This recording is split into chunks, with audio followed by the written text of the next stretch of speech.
Pas aussi brillant que Claude Malhuret.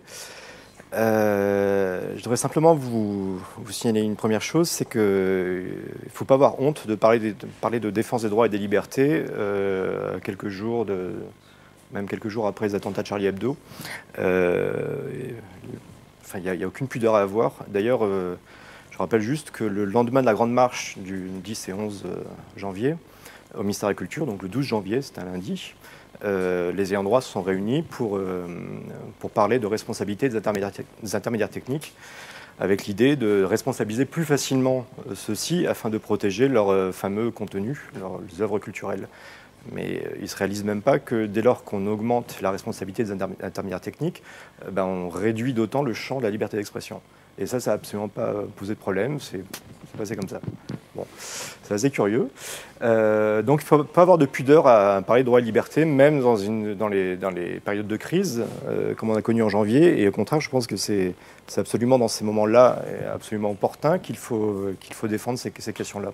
Parce qu'on l'a vu sur le projet de loi renseignement, et surtout pour la PPL, la proposition de loi sur la surveillance internationale, qui pour moi est la vraie loi sur le renseignement, elle est là. Ce n'est pas le texte qui a été voté en juillet, c'est le texte qui va être voté le 5 novembre. Donc pour en revenir à Quadrature, puisque c'est un petit peu le sujet ce soir, j'ai une relation assez, on va dire, intime avec eux, tout simplement parce que j'avais publié l'acte de naissance, j'avais eu l'honneur de publier l'acte de naissance de cette association qui est devenue grande. C'était le 27 mars 2008. L'un des fondateurs, qui s'appelle Christophe, qui n'est pas là, je crois, m'avait accordé la première intervention publique de cette quadrature. Donc au début, je regardais ça. D'abord, je trouvais le nom un petit peu bizarre. Je regardais ça comme une espèce d'ovni associatif étrange. Je me demandais où ça allait aller. Bon, j'assistais au décollage, mais sans deviner ce que cette petite graine allait devenir. Et justement, on a beaucoup parlé de la loi sur le renseignement et du travail assez extraordinaire et fondamental de la Quadrature sur cette loi qui est tout sauf simple, elle est extrêmement compliquée. Il y a quelques faits d'armes, je crois qu'il y a Jérémy dans les passages, dans les environs, mais on a eu ACTA, où là encore la Quadrature a été d'utilité publique, on a eu le paquet télécom, on a eu donc, tout ce qui est question sur la neutralité du net. Enfin bref, il y a tout un tas de dossiers, Adopi, on ne parle pas, je vais faire une crise d'urticaire.